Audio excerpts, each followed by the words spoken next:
The sun cast long shadows across the Montana Territory as Ezekiel Morgan guided his horse down from the high country. 6 years in the mountains had changed him, his beard now flecked with gray despite being only 45, his weathered skin telling stories of harsh winters and relentless summers. The former Army scout carried himself with the quiet confidence of a man who had faced death enough times to no longer fear it. His reputation as a tracker and survivalist had spread throughout the territories, though he rarely ventured into settlements these days. The mountains had become his sanctuary after the war and what came after. As twilight approached, Ezekiel spotted the small frontier town of Copper Creek nestled in the valley below. He hadn't planned on stopping. Supplies could wait another week, but something pulled him toward the cluster of wooden buildings. Perhaps it was simple curiosity, or maybe the weight of solitude had grown heavier than he cared to admit. With a subtle nudge to his horse's flanks, he directed the animal down the winding trail. The settlement had grown since his last visit 2 years prior. The promise of silver in the nearby hills had brought a fresh wave of fortune seekers and the businesses that followed them. The main street was alive with activity despite the approaching evening. Miners fresh from their claims spending hard-earned dust, shopkeepers closing up for the day, and working girls already calling from the balconies of saloons. Ezekiel felt eyes follow him as he rode slowly past the general store and livery. He knew what they saw. A mountain man. Dangerous, perhaps, worth giving a wide berth. His rifle rested across his saddle, a Bowie knife visible on his hip alongside a weathered Colt. His buckskins and worn hat marked him clearly as someone who lived beyond civilization's comfortable boundaries. Hey folks, I hope you're enjoying the story so far. If you are, please consider subscribing to the channel. I'd love to know what city you're watching from.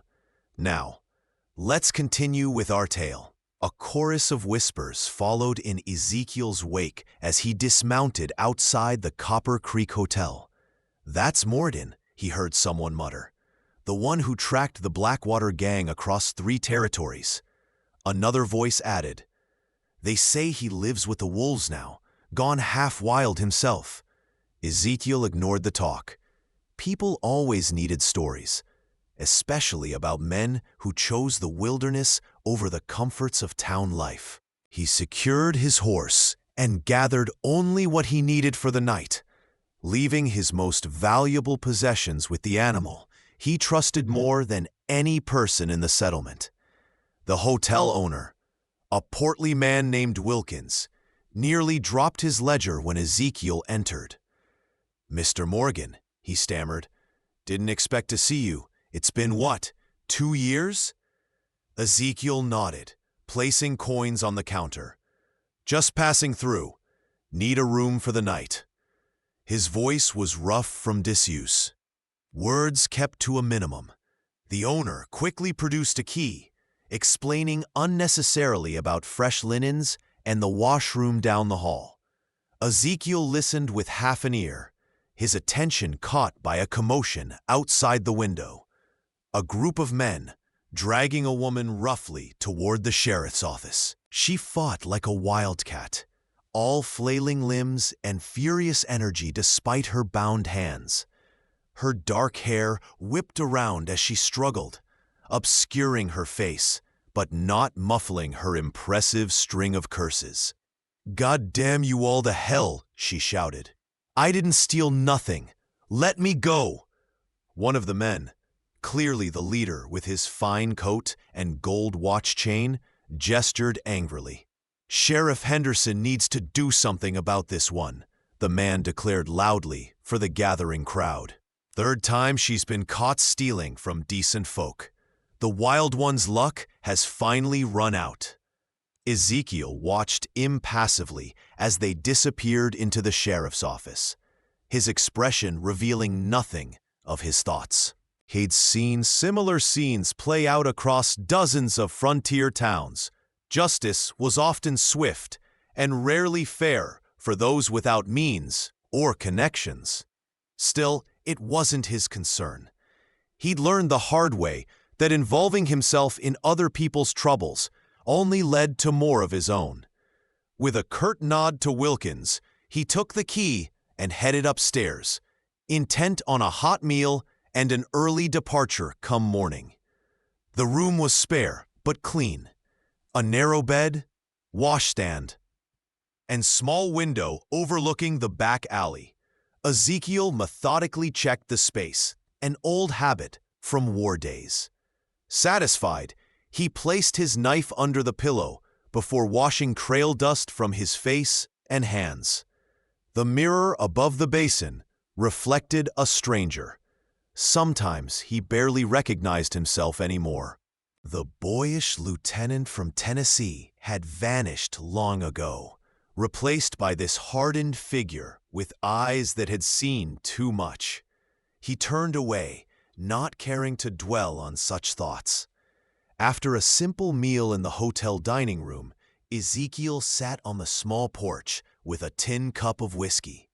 The night had settled over Copper Creek, bringing with it the typical sounds of a mining town after dark: piano music from the saloons, occasional bursts of laughter or argument, the distant clang of metal from the assayer's office working late.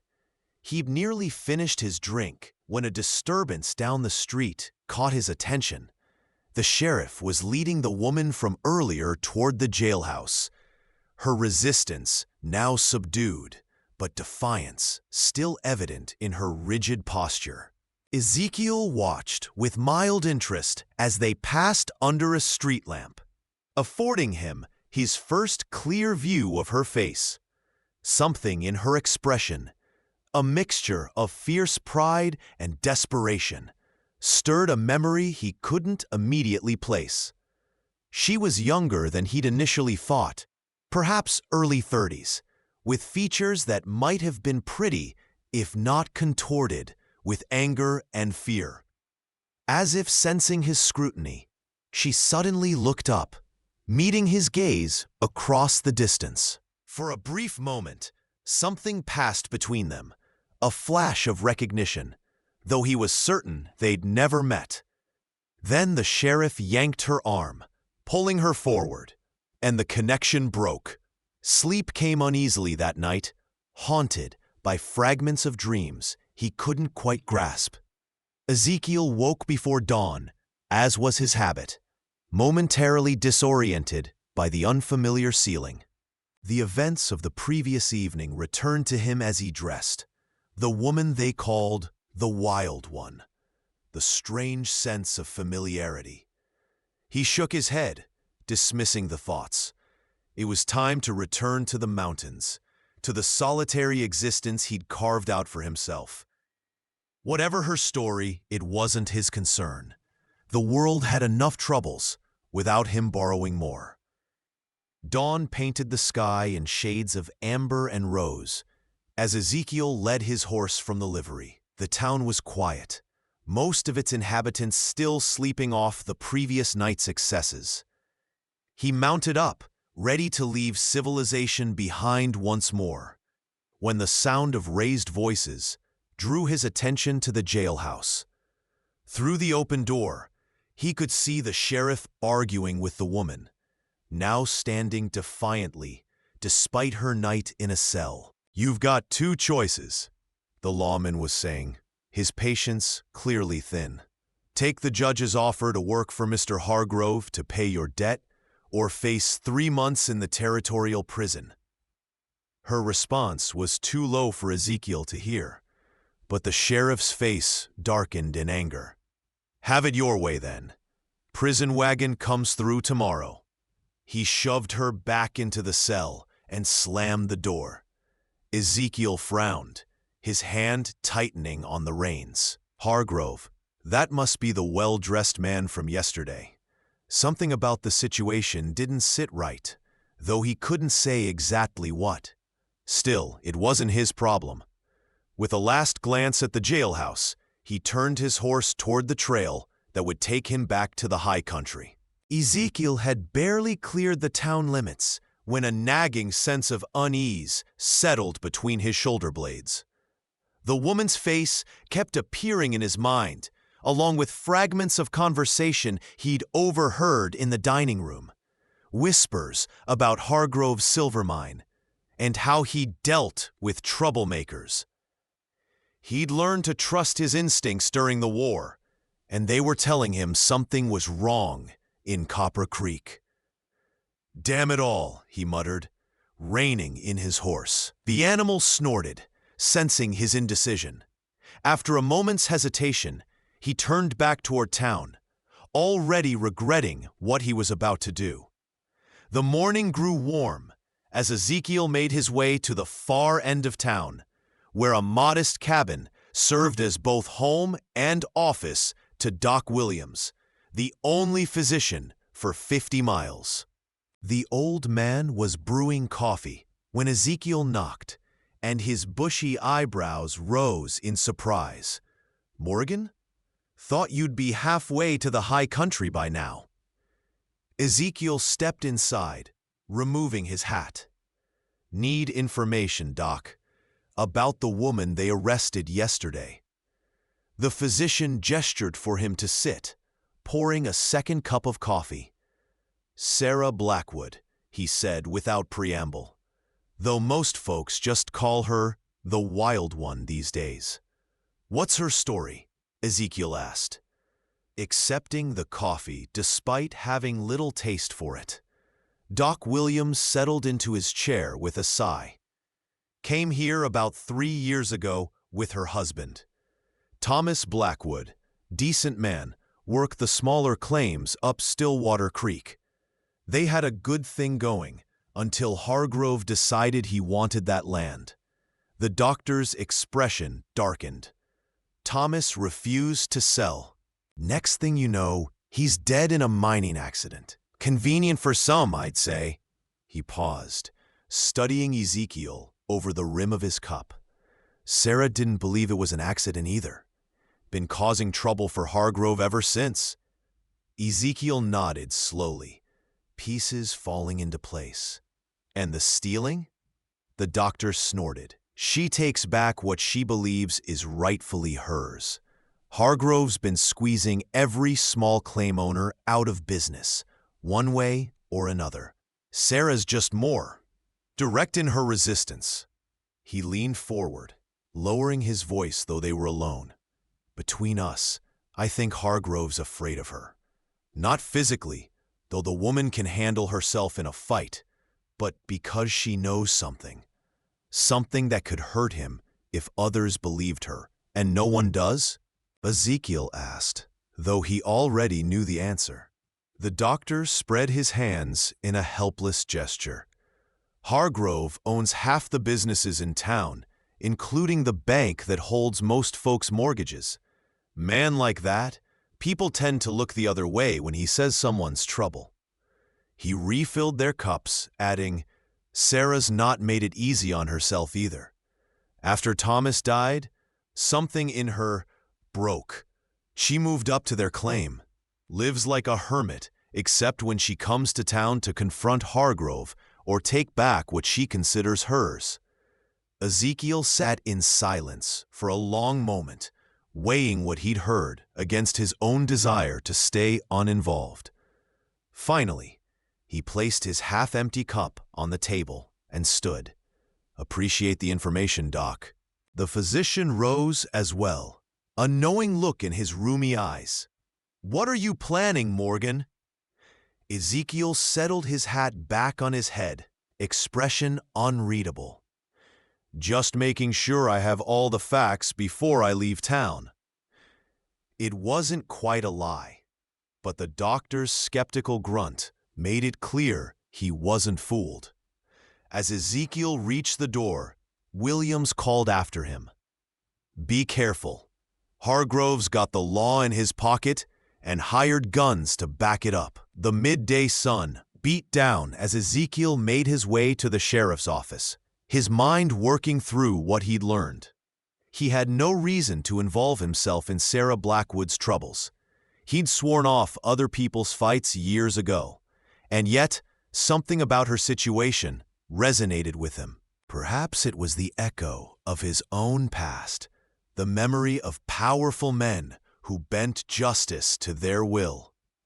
Or maybe it was something he'd glimpsed in her eyes, a desperate courage that deserved better than to be broken in a territorial prison. Sheriff Henderson looked up with a frown when Ezekiel entered. "Morgan, what brings you here?"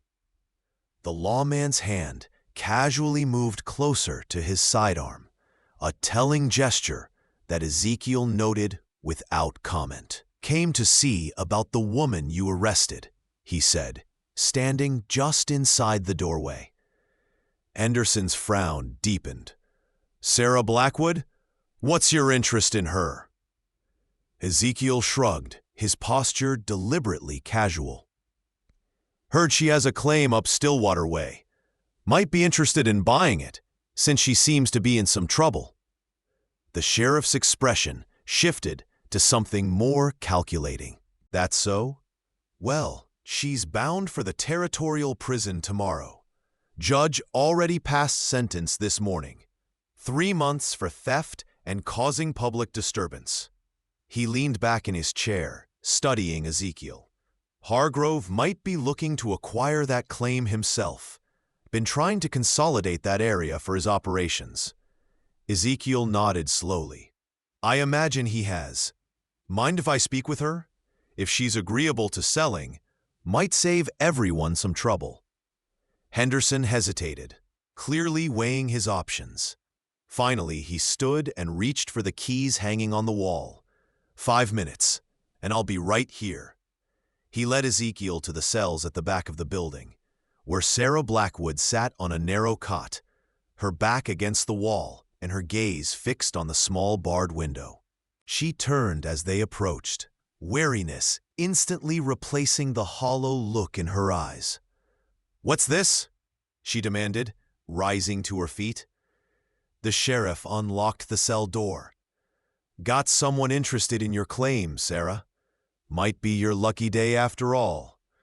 Ezekiel stepped into the cell, noting how Sarah backed away, her posture defensive.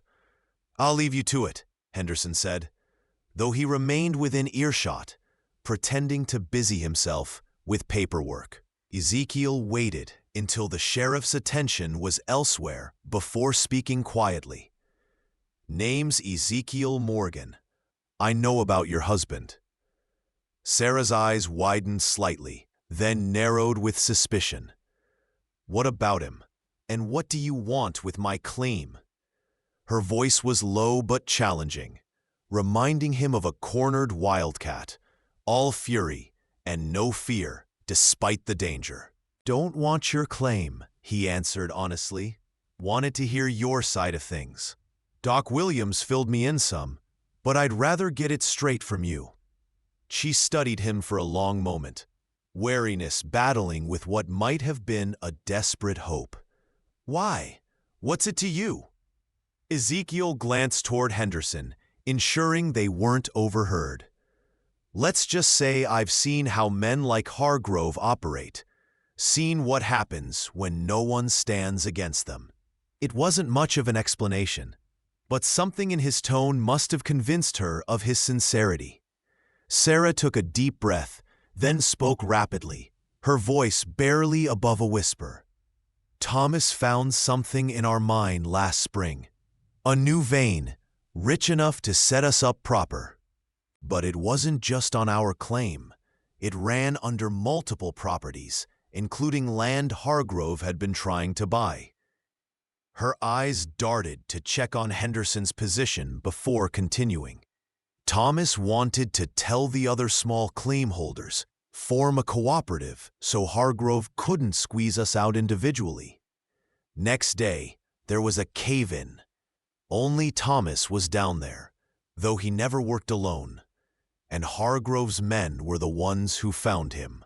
The pieces clicked into place for Ezekiel, painting a familiar picture of greed and violence hidden behind a veneer of respectability. "You have proof?" he asked, though he suspected the answer. Sarah's bitter laugh confirmed it. "Nothing that would stand up in court. But I know, and Hargrove knows I know." She stepped closer, her voice dropping even lower. "I've been watching his operation, mapping the tunnel work. He's been following that vein across property lines, mining where he has no legal right. That's why he wants me gone. I'm the only one who can prove what he's doing." "Time's up," Henderson called, approaching the cell. "Made any decisions about that claim, miss?" Sarah straightened, her expression closing off. "My land's not for sale, not to him or anyone else." She shot Ezekiel a warning look, clearly unsure whether to trust him, despite their conversation. The sheriff sighed dramatically. "Your choice. Prison wagon'll be here tomorrow morning." He gestured for Ezekiel to exit the cell, then locked it behind him. "Stubborn woman," he muttered. "Been nothing but trouble since her husband died." Ezekiel left the jailhouse with his mind working furiously, weighing options and risks. If Sarah was telling the truth, and his instincts said she was, then Hargrove's operation extended beyond simple business tactics into outright murder and theft. It wasn't his fight, he reminded himself. He'd promised after the last time that he wouldn't get involved in other people's wars. And yet, walking away now felt impossible, as if by doing so, he would be complicit in whatever happened next. The afternoon sun was beginning its descent when Ezekiel positioned himself on a bench outside the general store, watching Hargrove's office across the street. The businessman had established himself in one of the town's few brick buildings, a statement of permanence and prosperity in a place where most structures were hastily constructed wood. After an hour of observation, Ezekiel had identified two men who were clearly more than ordinary employees. Both carried sidearms and moved with the alertness of hired guns. That complicated matters, though not unexpectedly. As shadows lengthened across the street, Hargrove himself emerged from the office, flanked by one of his armed men. Ezekiel studied him carefully. Mid-50s, prosperous without being flashy, the kind of man who projected authority without needing to raise his voice. The type who made plans and had others carry them out, keeping his own hands clean. The most dangerous kind in Ezekiel's experience. He watched as Hargrove spoke briefly with Sheriff Henderson outside the Silver Baron Saloon, the conversation ending with a handshake that looked more like a business transaction than a friendly exchange. Darkness had fallen by the time Ezekiel made his way back to his hotel room, his plan taking shape. It was risky, foolhardy even, but he couldn't see another option that didn't end with Sarah in prison and Hargrove continuing his operations unchallenged. He spread his map on the bed, tracing the route from town to Stillwater Creek, where Sarah's claim lay. If her accusations were true, the evidence would be there. And if he could document Hargrove's illegal tunneling, it might be enough to at least cast doubt on his version of events, perhaps even prompt an investigation from the territorial authorities. The moon was high when Ezekiel slipped out the back of the hotel, making his way carefully to the jailhouse. The night deputy was alone, predictably dozing at his desk as Ezekiel peered through the window. Getting inside, without raising an alarm, would be the first challenge. He considered his options, finally settling on the direct approach. Moving to the front door, he knocked loudly, then stepped to the side, waiting in the shadows. The deputy joked awake, fumbling with his gun belt as he came to the door. "Who's there?" he called, opening the door cautiously. Ezekiel moved swiftly, one hand clamping over the deputy's mouth, while the other pressed his bowie knife against the man's throat. "Not a sound," he whispered, backing the startled man inside. "I'm not here to hurt you. Just need the woman." The deputy's eyes were wide with fear above Ezekiel's gloved hand. "Nod if you understand." The man nodded frantically. "Good. Now the keys. Slow and easy." He released his hold on the deputy's mouth, keeping the knife steady as the man reached for the ring of keys on his belt. Sarah was awake when they reached the cells, her expression shifting from wariness to shock as she recognized Ezekiel. "What are you?" He cut her off with a sharp gesture, directing the deputy to unlock the cell. "No time to explain. We need to move fast." Once the cell was open, Ezekiel efficiently bound and gagged the deputy, leaving him secured but unharmed in the cell Sarah had occupied. "He'll be found in the morning," he told Sarah as he handed her a spare coat and hat he'd brought. "By then, we need to be at your claim with evidence of what Hargrove's been doing."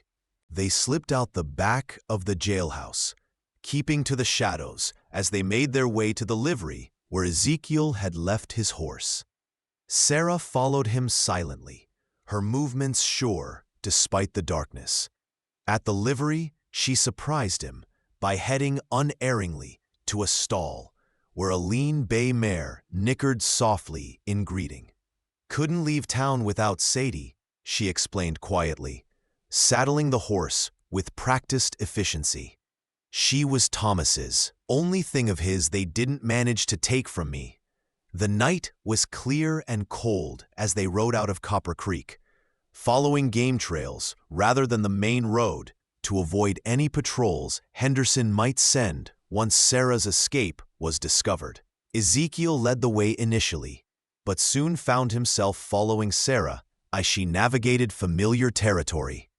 She rode with confidence, her earlier vulnerability replaced by a fierce determination that reminded him why the townsfolk had named her the Wild One.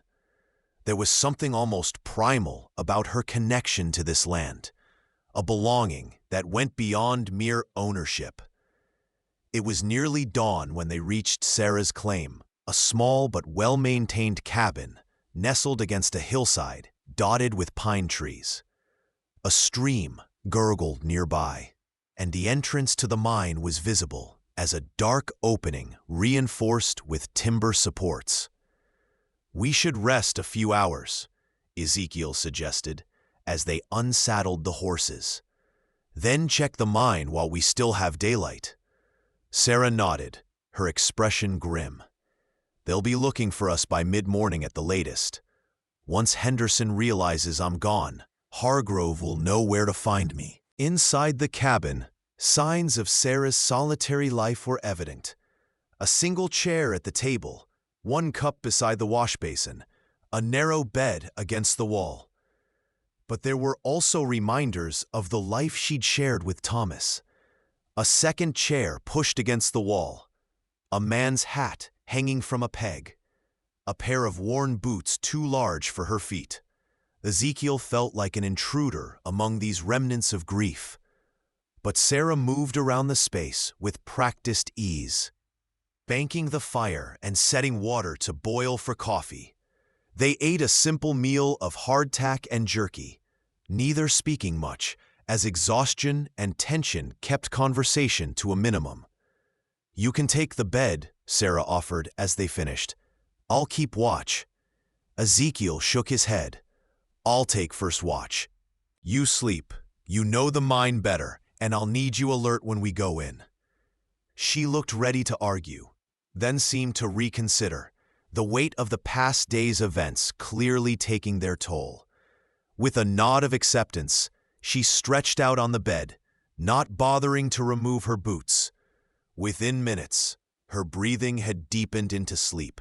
Ezekiel positioned himself by the window, rifle across his knees, as he scanned the surrounding forest. The rising sun cast long shadows across the clearing, the peaceful scene belying the danger he knew would be coming. He'd acted on impulse, something he rarely did anymore, and now found himself facing potentially deadly consequences. And for what? A woman he barely knew, and a cause that wasn't his.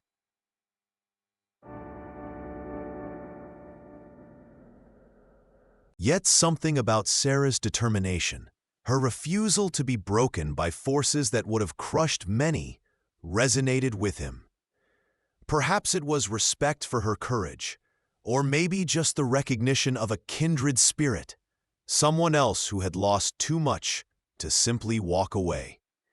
Sarah woke just past noon, instantly alert as she joined Ezekiel by the window. "Any sign?" He shook his head. "Nothing yet, but they'll come." She nodded grimly, checking her rifle with practiced hands. "We should head to the mine now, gather what evidence we can before they arrive." Ezekiel followed her outside, both of them scanning the tree line habitually as they crossed to the mine entrance. Sarah lit a lantern, handing it to him before lighting a second for herself. "Stay close. There are unstable sections, especially since I've been working alone." The air inside the mine was cool and damp, the scent of earth and minerals growing stronger as they ventured deeper. Sarah moved confidently through the tunnels, pointing out features as they went. "This is where Thomas and I were working when he found the new vein," she explained, indicating a seam of ore that glinted in the lantern light. "It runs this way, toward the northeast, directly under land Hargrove had been trying to buy." She led Ezekiel further, the tunnel narrowing as they progressed. We followed it about 50 yards before realizing how extensive it might be. After several minutes of careful progress, they reached a section where the tunnel forked. "This branch follows the vein," Sarah explained, indicating the right-hand path. "But this one," she pointed left, "this was dug after Thomas died, not by me." She raised her lantern higher, illuminating tool marks on the walls. Different technique. Hargrove's men work faster, less carefully. They're after quantity, not quality. Ezekiel examined the marks, noting the differences. It was circumstantial evidence at best, but it supported Sarah's claim about unauthorized tunneling. They followed the left passage, which sloped gradually downward. The air grew thinner, and Ezekiel found himself breathing more deliberately. "How much further?" he asked, conscious of the weight of earth above them. Sarah paused, consulting marks she'd made on the wall. "Not far. There's a chamber ahead where they've been extracting ore." As they rounded a bend in the tunnel, the passage suddenly widened into a larger space. Sarah held her lantern high, revealing a partially collapsed chamber with abandoned mining equipment scattered about. "This is it. They left in a hurry about a month ago. I think they hit water." Ezekiel surveyed the scene, noting the telltale signs of hasty abandonment, tools left behind, support beams erected but unfinished. "You've been mapping this?" he asked. Sarah nodded, producing a folded paper from inside her coat. "Best I could. I'm no surveyor, but I've marked where this chamber lies in relation to property boundaries." The crude map showed clearly how the tunnels extended well beyond the borders of Hargrove's legal claims, crossing under at least 3 other properties, including Sarah's. "This is good," Ezekiel said, examining the map. "But we need more, something that proves Hargrove knew about this operation." Sarah's expression darkened.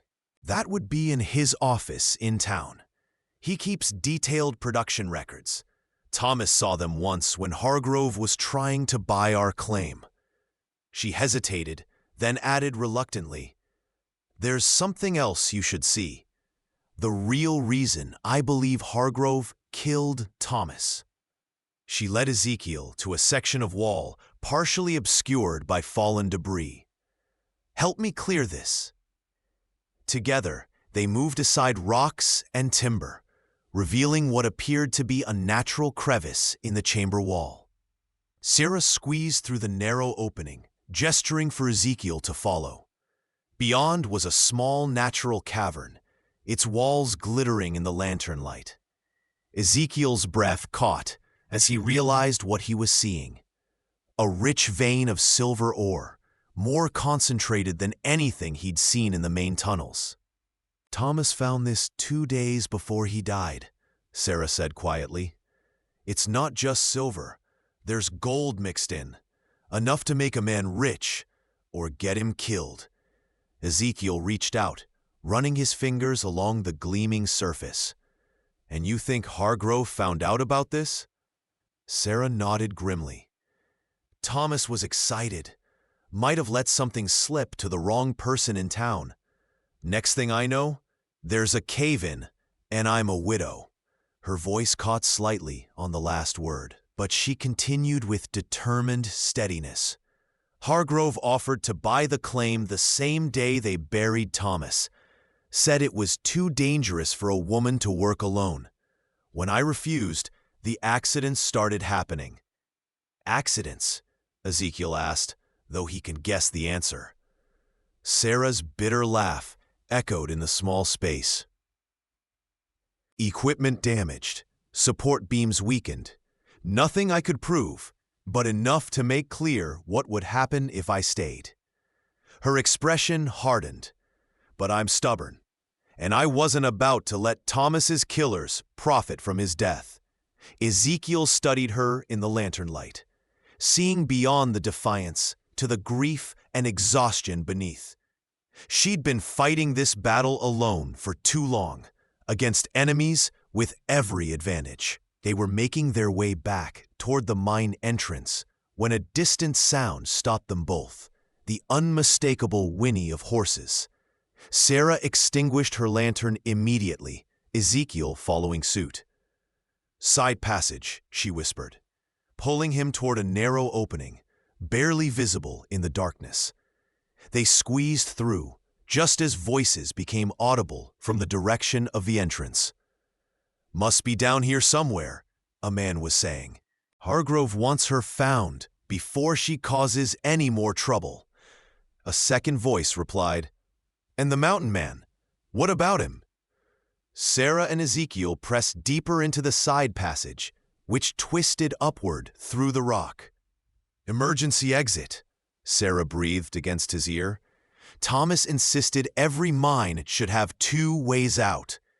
They climbed in near total darkness, Sarah leading by memory and touch. After what felt like an eternity of careful movement, Ezekiel detected a change in the air, a freshness that suggested they were nearing the surface. Ahead, a faint glow indicated the passage's end. "Comes out in a stand of pines," Sarah whispered, "about 100 yards from the cabin." They emerged into late afternoon sunlight, blinking as their eyes adjusted after the darkness of the mine. From their elevated position, they had a clear view of the clearing below. 4 riders had surrounded the cabin, while 2 more stood guard at the mine entrance. Ezekiel recognized Sheriff Henderson among them, along with one of Hargrove's armed men he'd observed in town. "They've blocked the obvious escape routes," he murmured. "But they don't know about this exit. We have the advantage of high ground." Sarah's expression was grim as she surveyed the scene. "My rifle's in the cabin, along with the detailed maps I've been making." Ezekiel considered their options. "They'll search the place. If they find those maps." Sarah nodded, understanding the implication. Her documentation was the best evidence they had against Hargrove. "We need a diversion," she said. "Something to draw them away from the cabin long enough for one of us to retrieve the maps." Ezekiel studied the terrain, formulating a plan. "I'll circle around to the south, create a distraction. You slip in and get what we need." Before Sarah could respond, a shout from below drew their attention. One of the men had entered the cabin and now emerged, waving papers triumphantly. "Found her maps, Sheriff. Just like Hargrove said, she's been tracking the tunneling." Henderson took the papers, examining them briefly before tucking them inside his coat. "Good. Now find her. She can't have gone far." He gestured to the others. "Mason, Davis, check the surrounding area. Johnson, stay with the horses. Reynolds and I will search the mine again. She knows those tunnels, could be hiding anywhere inside." Ezekiel and Sarah exchanged glances, both recognizing the opportunity presenting itself. "They're splitting up," he whispered. "Gives us a chance to isolate Henderson and get those maps back." Sarah nodded, determination hardening her features. "I know these woods better than any of them. If we circle behind the mine entrance, we can ambush Henderson and Reynolds when they come out." It was risky. 2 against 6 were poor odds. But with surprise on their side and the men separated, it might work. They moved swiftly through the pines, using the forest's natural cover as they made their way down the slope. Sarah led, with the confidence of someone navigating familiar territory, her earlier exhaustion seemingly forgotten in the focus of the moment. They reached a position overlooking the mine entrance, just as Henderson and Reynolds disappeared inside, lanterns bobbing in the darkness. "We'll wait here," Ezekiel murmured. "When they come out, I'll take Henderson. You handle Reynolds." The minutes stretched as they waited in tense silence. Sarah's breathing was steady beside him, her posture alert but controlled. Ezekiel found himself admiring her composure. Many experienced fighters would be showing signs of strain by now. Finally, lantern light appeared at the mine entrance as Henderson and Reynolds emerged, their expressions frustrated. "Nothing," Henderson was saying. "Could have missed her in those back tunnels, though. Place is a damn maze." Reynolds nodded in agreement. "Want me to go in for another look?" The sheriff hesitated, then shook his head. "No, let's check with the others first. Maybe they found something." As they turned away from the entrance, Ezekiel gave Sarah a silent nod. They moved in perfect synchronization, emerging from cover with weapons drawn.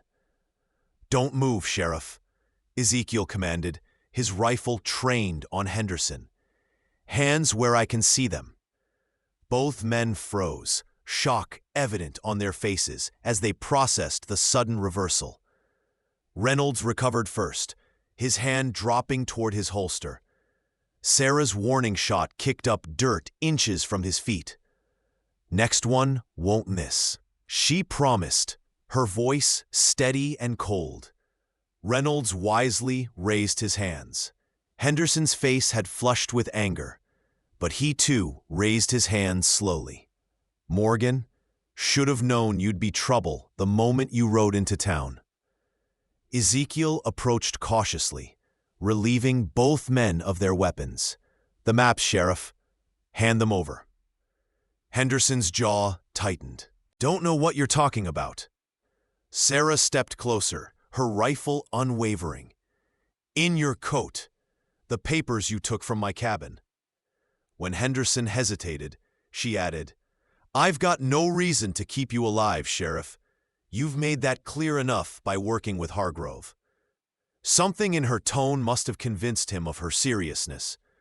Moving slowly, he reached inside his coat and withdrew the folded papers. "This won't end well for either of you," he warned as Ezekiel took the maps.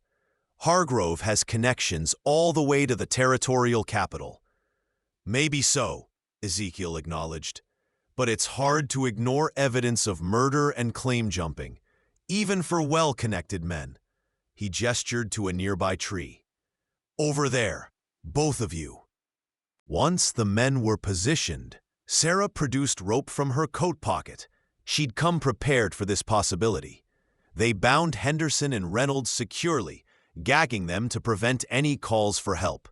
"The others will be back soon," Ezekiel noted, We need to move fast." As if summoned by his words, shouts echoed from the direction of the cabin. "They've found our trail," Sarah said grimly. "Won't take them long to track us here." Ezekiel quickly assessed their options. "We need those horses, and we need to reach the territorial marshal before Hargrove can cover his tracks." Sarah nodded in agreement, her expression resolute. "There's a settlement at Fort Bridger, 2 days' ride from here. They have a circuit judge who's known to be honest. If we can get these maps to him—" Boink! They moved swiftly through the trees, circling back toward the clearing where the horses were tethered. Johnson, left to guard the animals, was scanning the forest edge nervously, clearly aware that something had gone wrong. Ezekiel lined up his shot carefully, then fired. The bullet struck a tree near Johnson's head, sending the man diving for cover. Before he could recover, Sarah emerged from the opposite direction, her rifle trained steadily on him.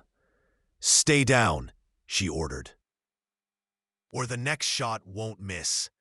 With Johnson subdued and secured alongside his companions, Ezekiel and Sarah mounted the sheriff's and Reynolds' horses, leading 2 others as backup.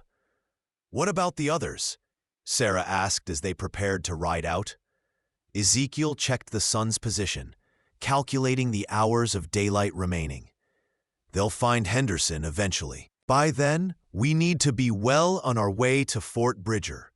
He studied her face, recognizing the conflict there. "This isn't about revenge, Sarah. It's about justice, for Thomas and for you." She held his gaze for a long moment, then nodded. "Justice," she agreed quietly. "That's all I've wanted."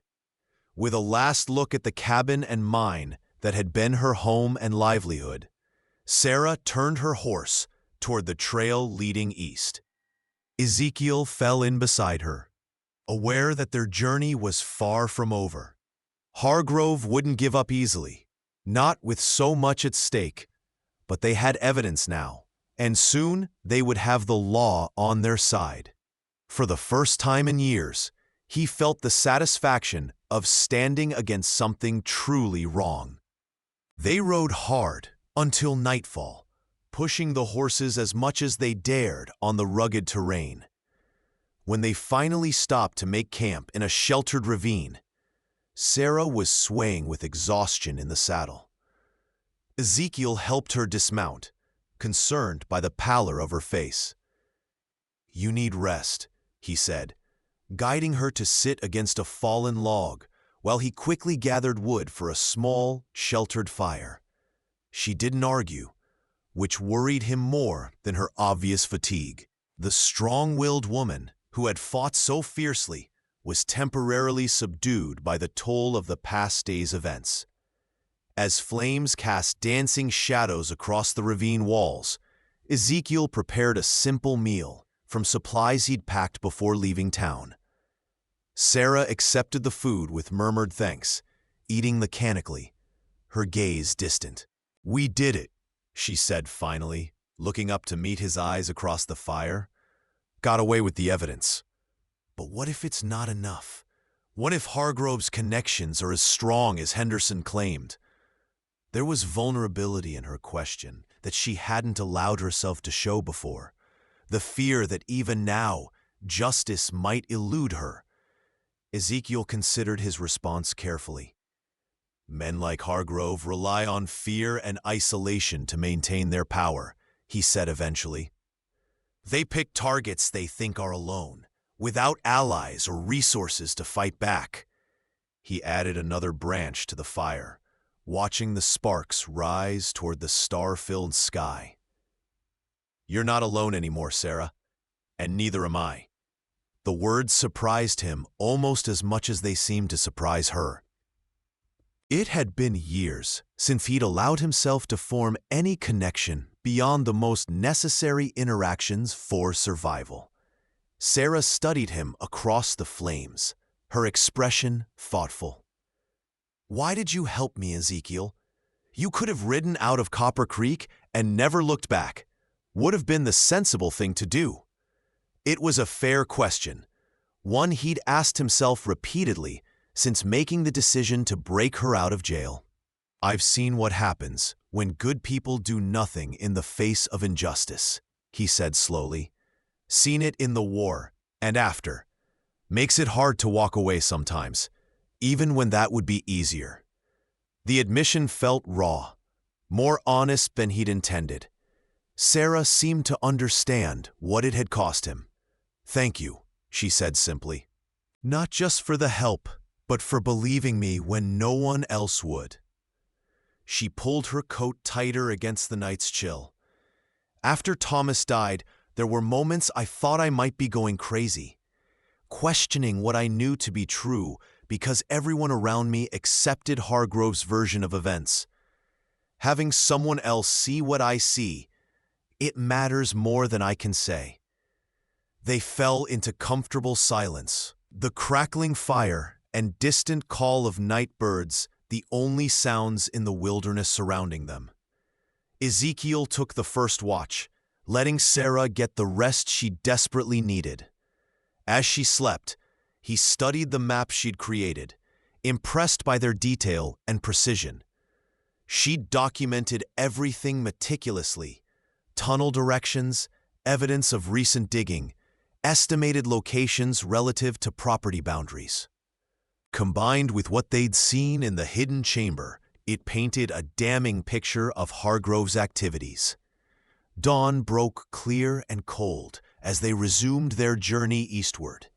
Sarah seemed revitalized by rest and the growing distance between themselves and Copper Creek. "We should reach Elk Creek by midday," she informed Ezekiel as they rode. "There's a trading post there. Not much, but we can get fresh supplies and maybe news of any pursuit." He nodded, adjusting his course slightly based on her superior knowledge of the terrain. The woman who had earned the nickname the Wild One was proving to be not just fierce, but resourceful and intelligent. Qualities Ezekiel respected far more than the brute strength many frontiermen prized. The trading post at Elk Creek was little more than a rough cabin with an attached stable, but it offered welcome civilization after hours on the trail. The proprietor, a grizzled old-timer named Wilcox, greeted them with the cautious neutrality of someone who survived by minding his own business. "Coffee's hot, if you want it," he offered, eyeing their trail-worn appearance. "Got some stew, too. Made fresh this morning." Sarah thanked him, while Ezekiel positioned himself near the window, watching the approach to the trading post with habitual vigilance. As they ate, Wilcox casually mentioned riders who'd passed through earlier. 4 men, pushing their horses hard. Asked if I'd seen a woman and a mountain man come this way. Sarah and Ezekiel exchanged glances. "What did you tell them?" Ezekiel asked evenly. The old man shrugged. "Truth. Hadn't seen nobody all day till you two showed up." He wiped down the counter with a rag that had seen better days. "Didn't much care for their manner, especially the fancy one giving orders to the rest." "Fancy one?" Sarah prompted. Wilcox nodded. "City clothes, gold watch chain, face like he was smelling something bad." His description confirmed their fears. Hargrove had joined the pursuit personally. "Which way were they headed?" Ezekiel asked. The trader gestured eastward. "Same direction you're going, I reckon, toward Fort Bridger." He studied them with suddenly shrewd eyes. "You two in some kind of trouble?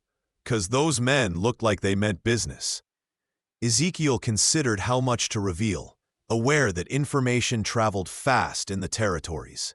Before he could decide, Sarah spoke up. "We're carrying evidence of murder and claim jumping to the circuit judge at Fort Bridger. Those men work for the man responsible." Her directness seemed to impress the old trader, who nodded slowly. "Figured it was something like that. Judge Walsh is straight as they come. but he won't be at Bridger for another 3 days. Circuit schedule has him arriving Friday. The news complicated their plans. 3 days meant more opportunity for Hargrove to intercept them or prepare countermeasures. "Is there another route to Fort Bridger?" Ezekiel asked. "One less traveled?" Wilcox scratched his beard thoughtfully. "Could take the high pass through Eagle Canyon. Rough going this time of year, but it cuts a day off the journey if you know the way." He glanced at Sarah. "Local Shoshone sometimes use it. Not many white folks know about it." Sarah nodded in recognition. "Thomas and I used it once when the main trail was washed out. I think I can find it again." She turned to Ezekiel. "It's risky. Narrow trails, potential for rock slides. But Hargrove and his men almost certainly won't know about it." Ezekiel weighed their options. The direct route was faster, but left them exposed and vulnerable to ambush. The canyon passage offered secrecy at the cost of additional danger from the terrain itself. "We'll take the canyon," he decided. "Better to face the mountain than Hargrove's guns." They purchased additional supplies from Wilcox, who offered them a back trail from his property that would allow them to leave without being easily tracked. As though prepared to depart, the old trader surprised them by producing a shotgun from beneath his counter. "Take this," he said, holding it out to Sarah. "Got plenty of shells for it, too." When she hesitated, he added gruffly, "My Eliza would have wanted you to have it. She never did abide bullies and thieves, especially those hiding behind money and position." Sarah accepted the weapon with solemn gratitude. "Thank you, Mr. Wilcox. We won't forget your help." The old man waved away her thanks. "Just see that judge gets those papers you're carrying. And if you happen to put a hole in that fancy fellow with the watch chain, I wouldn't lose any sleep over it." His weathered face creased in a brief smile. "Now get going. Those fellows might double back if they lose your trail ahead." They rode hard through the afternoon, making for the canyon entrance Sarah remembered.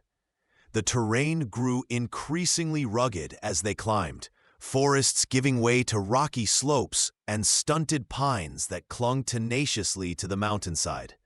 By evening, they'd reached the mouth of Eagle Canyon, a narrow passage between towering cliffs that appeared impassable to the untrained eye. Sarah led the way confidently, following markers visible only to someone who knew what to look for. A cairn of stones here, a bent tree there. As darkness settled over the mountains, they made camp in a protected alcove just inside the canyon entrance. The night air was bitter cold at this elevation, but they risked only the smallest of fires, aware that light could be seen for miles in the clear mountain air. Sarah cleaned the shotgun Wilcox had given her, familiarizing herself with its workings, while Ezekiel kept watch.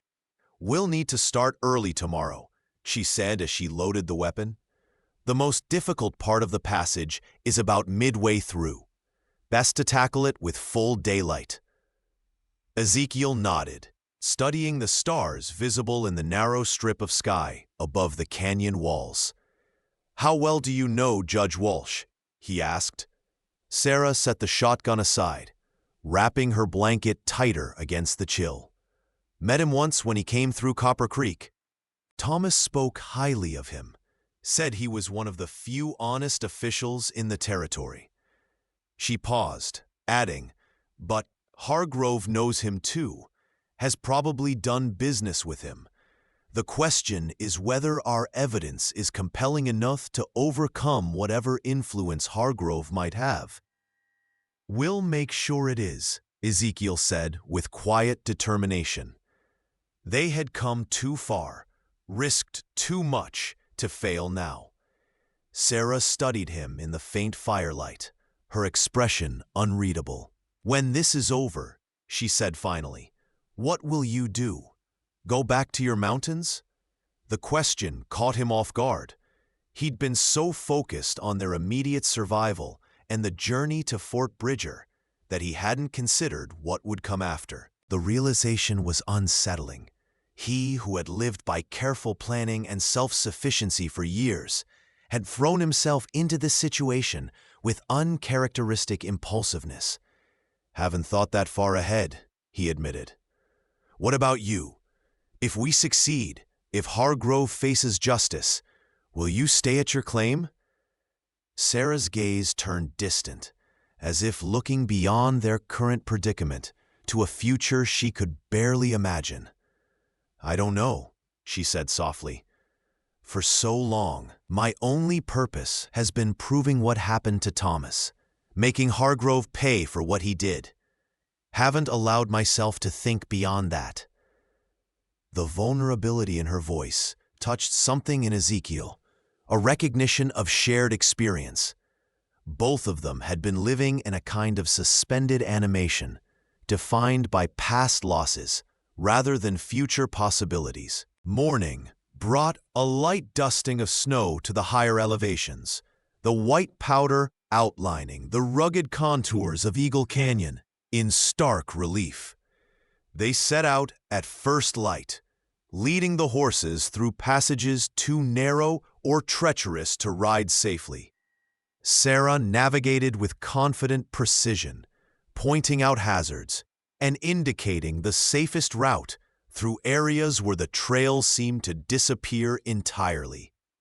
Ezekiel followed her lead, impressed by her competence in this harsh environment. The woman Copper Creek had dismissed as wild and unstable was revealing herself to be extraordinarily capable. By midday, they had reached the most challenging section of the canyon, a narrow ledge above a steep drop, barely wide enough for the horses to traverse single file. "We'll need to go on foot here," Sarah instructed, dismounting and taking her horse's reins. "Lead them carefully. The footing is uncertain in places." Ezekiel followed suit, acutely aware of the sheer cliff to their right and the precipitous drop to their left. They moved forward slowly, each step taken with deliberate care, the horses snorting nervously at the unfamiliar terrain. They were halfway across the ledge when the first gunshot echoed through the canyon, the report bouncing off rock walls in a disorienting cacophony. Instinctively, both Sarah and Ezekiel pressed against the cliff face, scanning for the source of the threat. A second shot struck rock near Ezekiel's head, showering him with stone fragments. "Above us!" he shouted, spotting movement on the canyon rim. Two figures were visible against the sky, rifles raised. Somehow, Hargrove's men had found them, despite the hidden route. "We're pinned down," Sarah said grimly, securing her horse's reins to a stunted pine that clung improbably to the cliff face. "Can't go forward or back without making ourselves perfect targets." Ezekiel assessed their situation with the cold clarity of a veteran fighter. The shooters had the advantage of height, but their angle was limited by the canyon walls. "They can't get a clean shot unless we're in that open stretch," he noted, indicating the 20 yards of exposed ledge ahead. "But we can't stay here either." A third shot ricocheted off the cliff, emphasizing his point. Sarah's expression was resolute as she reached for Wilcox's shotgun. "I'll provide covering fire.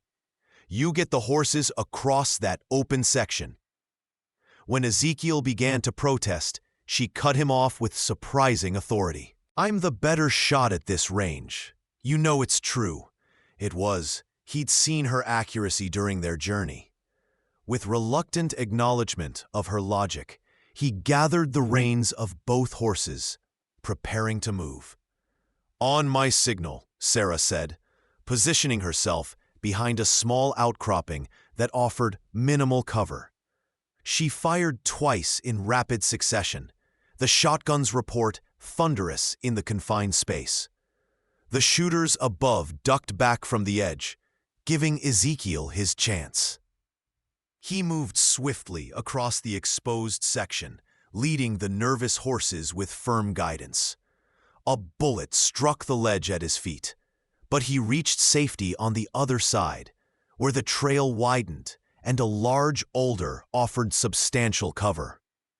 "Now you," he called to Sarah. "I'll cover you." Sarah darted forward as Ezekiel fired upward, forcing their attackers to take cover. She was halfway across when disaster struck. Her foot slipped on loose gravel, sending her to one knee. In that moment of vulnerability, a shot found its mark. Sarah cried out, clutching her left arm as blood blossomed on her sleeve. Ezekiel's heart lurched at the sight, but she was already moving again, determination overcoming pain as she scrambled the remaining distance to safety behind the boulder. "How bad?" Ezekiel asked tersely, reloading his rifle while keeping an eye on the canyon rim. Sarah grimaced as she examined her wound. Clean through the meat. Nothing vital hit. Despite her matter-of-fact assessment, her face had gone pale, and blood was soaking steadily through her sleeve. Ezekiel tore a strip from his spare shirt, binding the wound tightly to stem the bleeding. "Can you still ride?" he asked. Sarah's mouth set in a determined line as she nodded. "Then we move now, while they're trying to find a way down to our level." They mounted quickly, pushing forward along the trail, which thankfully widened as it began to descend toward the eastern end of the canyon. Sarah rode grimly, her jaw clenched against the pain, but her seat in the saddle steady. Ezekiel kept a watchful eye on their back trail and the canyon rims, expecting further pursuit. The absence of immediate follow-up worried rather than reassured him. Hargrove's men were planning something, not giving up. His concerns proved justified as they approached the canyon's eastern exit. 3 riders appeared ahead, blocking the narrow passage that offered the only viable exit. Ezekiel recognized Hargrove among them, his city clothes incongruous in the rugged setting. The businessman sat his horse with surprising competence, flanked by 2 armed men, whose expressions suggested they enjoyed their work a little too much. "That's far enough," Hargrove called, as Ezekiel and Sarah reined in their mounts.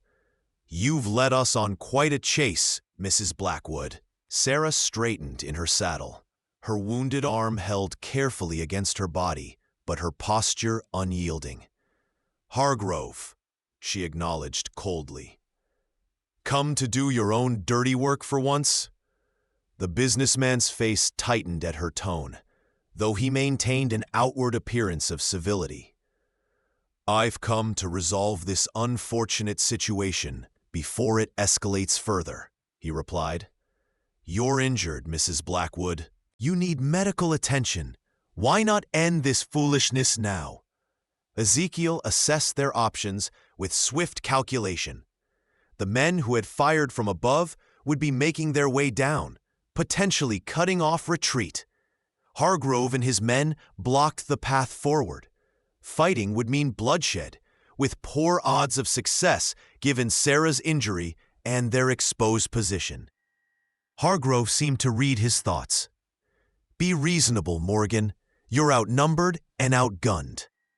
Whatever she's told you, whatever you think you know, it's not worth dying for." "What about Thomas Blackwood?"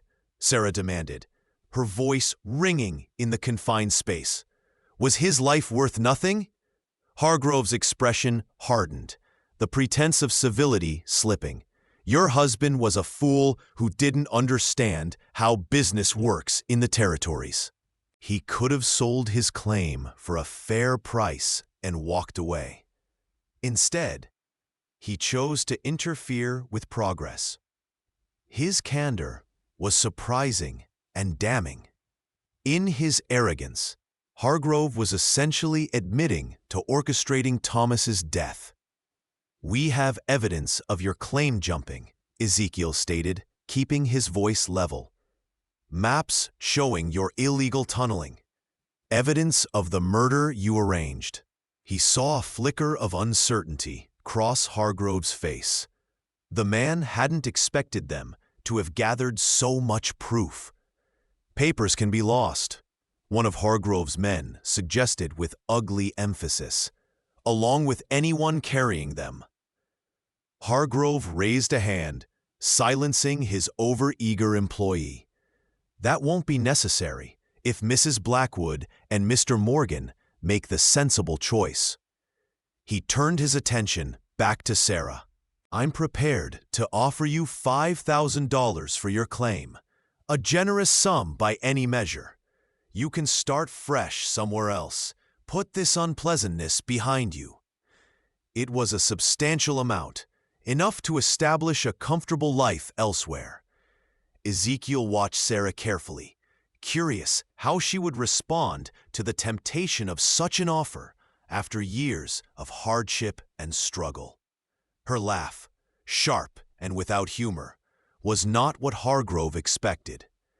"You still don't understand," she said, contempt evident in her voice. "This was never about money. It was about justice for Thomas, about not letting men like you take whatever you want simply because you can." She straightened further, seeming to draw strength from her own convictions.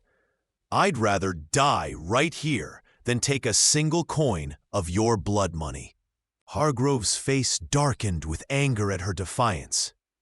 "That can be arranged, Mrs. Blackwood. Don't test my patience further."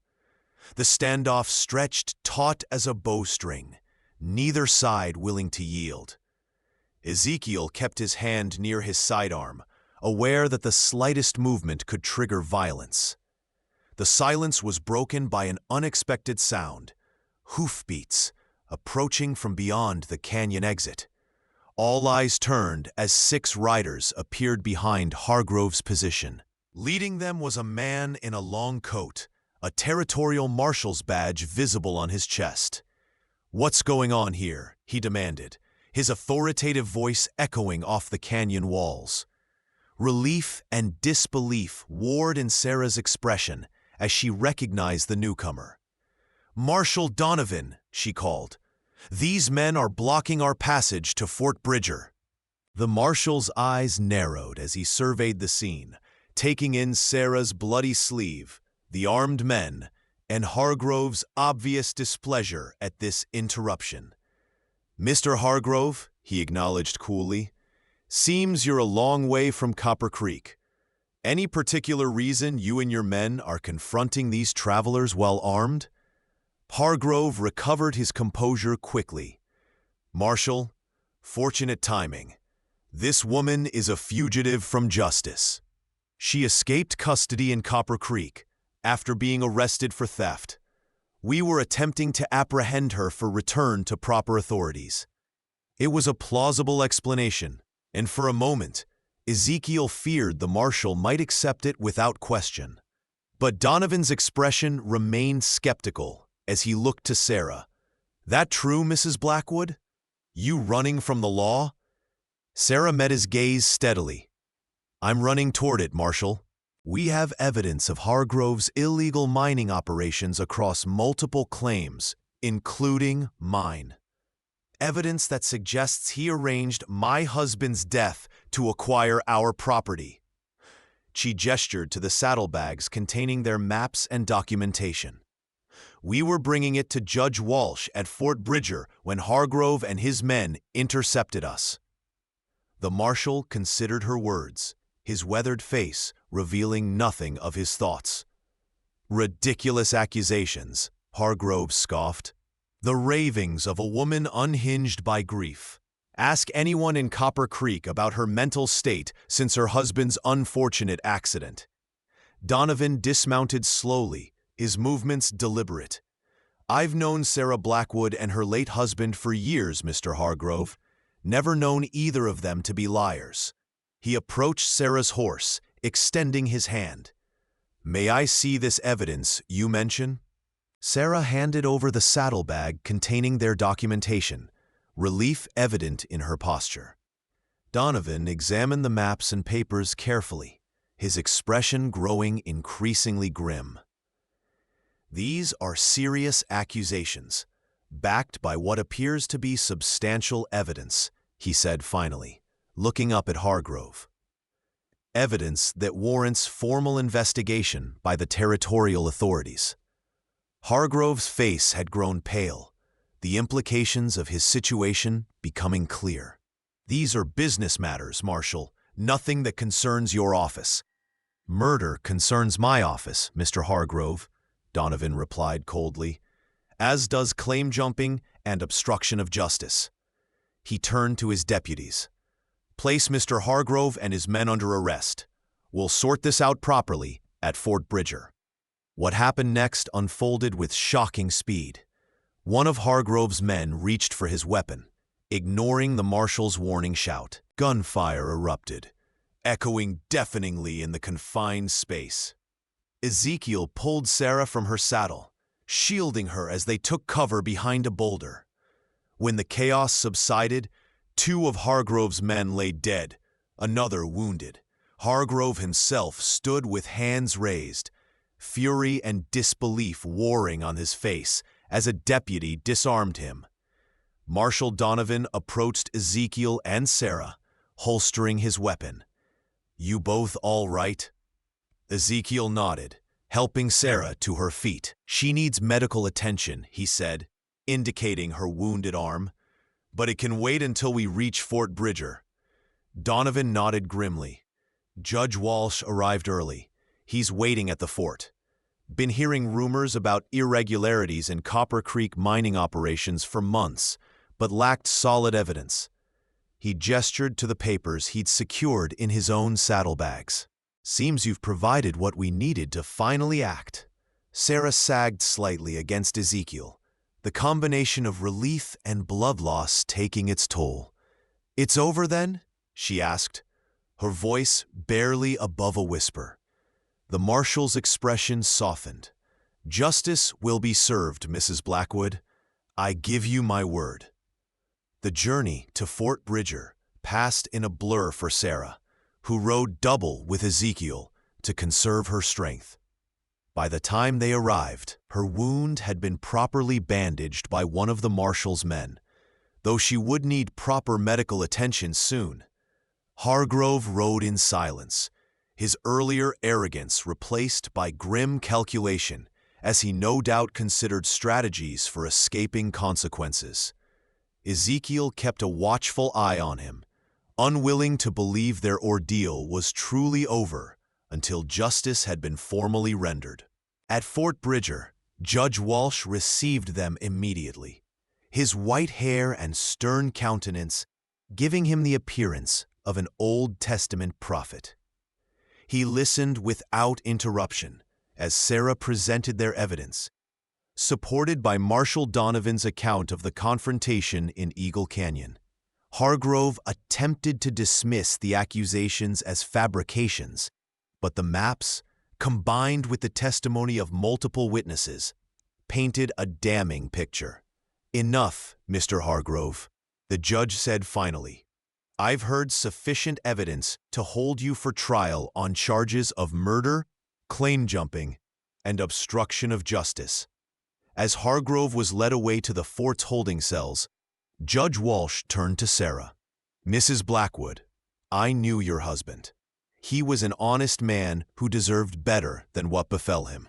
His formal tone softened slightly. "What you've done required extraordinary courage. The territory owes you a debt of gratitude for exposing this corruption." Sarah accepted his words with quiet dignity, though Ezekiel could see the cost of maintaining her composure in the pallor of her face and the slight trembling of her hands.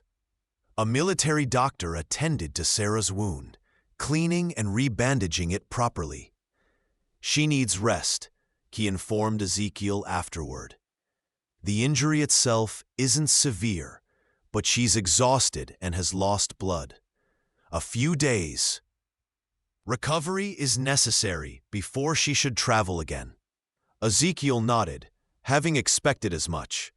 They were assigned quarters in the fort, a small but comfortable room that represented the first true safety they had known in days. As night fell over Fort Bridger, Ezekiel stood at the window of their quarters, watching as lights winked on across the compound.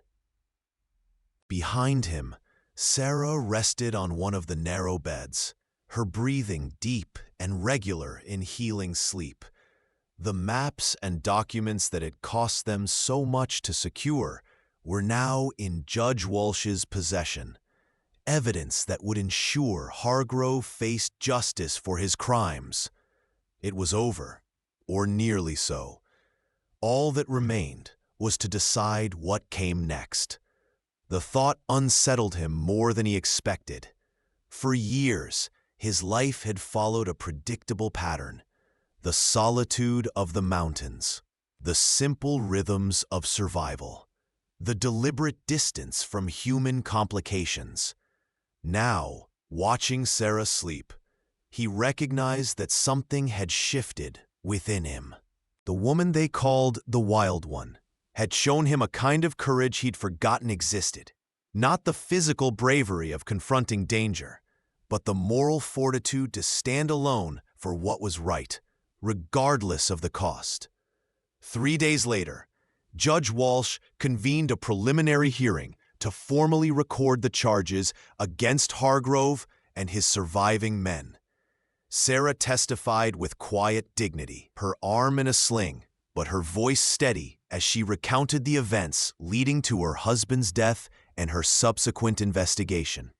Ezekiel provided corroborating testimony, describing what they had discovered in the mine and the confrontation in Eagle Canyon. By the hearing's conclusion, there was little doubt that Hargrove would face a full trial and likely conviction. As they left the makeshift courtroom, Sarah paused in the fort's central yard, looking eastward toward distant mountains. "What will you do now?" she asked Ezekiel, echoing the question he had been asking himself. He considered before answering, watching how the afternoon sun highlighted the determination in her profile, a quality that had earned her the nickname the Wild One, but revealed itself to be something far deeper than wildness. It was strength, resilience, and uncompromising integrity that refused to be broken. "Thought I might head back towards Stillwater Creek," he said finally. "Hear there's a silver claim there that could use some proper working." Sarah turned to him, surprise giving way to cautious hope in her expression. "It's rough country," she warned, though a smile tugged at the corner of her mouth.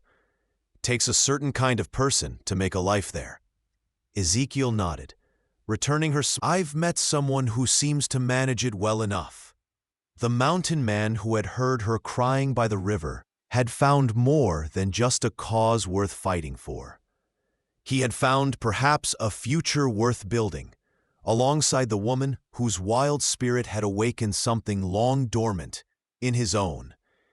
As the sun set over Fort Bridger, casting long shadows across the yard, they stood together in companionable silence, their paths no longer separate, but converging toward a shared horizon. If you like this story, please like this video, subscribe to the channel, and share your impressions of this story in the comments. To listen to the next story, click on the box on the left.